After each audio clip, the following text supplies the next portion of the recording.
ராமாயணத்தை எழுதிய சித்தர்களும் உண்மை அறியாமல் ஏமாந்து போய்விட்டனர். இப்படி உண்மை தெரியாமல் ஆன்மாக்கள் பொய்யை நம்பி வீண் பொய் கொண்டு இருக்கின்றார்களே என்று உள்ளும் புறமும் வருத்தப்பட்டு அந்த இயற்கை உண்மை கடவுளின் பெரும் கருணையால் 19ஆம் நூற்றாண்டில் ஒரு மிகப்பெரிய உண்மையை போட்டு உடைக்கிறார் வள்ளல் பெருமானார்.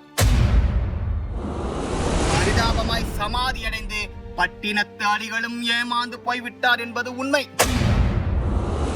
மனித உடலில் உள்ள நாடி நரம்புகளை உண்மை கடவுள் என நினைத்து பாடி உண்மை அறியாமல் ஏமாந்து போய் அருணகிரியாரும் திருவண்ணாமலையில் சமாதி அடைந்து வீண் போய்விட்டார். வள்ளலார் போல் இந்த ஆன்மாக்கள் எல்லாம் முழுமையான ஆன்ம லாபத்தை பெறாமல் இப்படி ஒவ்வொரு மூலையிலும் சமாதி அடைந்து கிடப்பதை பார்க்கும்போது என் அங்கமெல்லாம் எரிகிறது. என்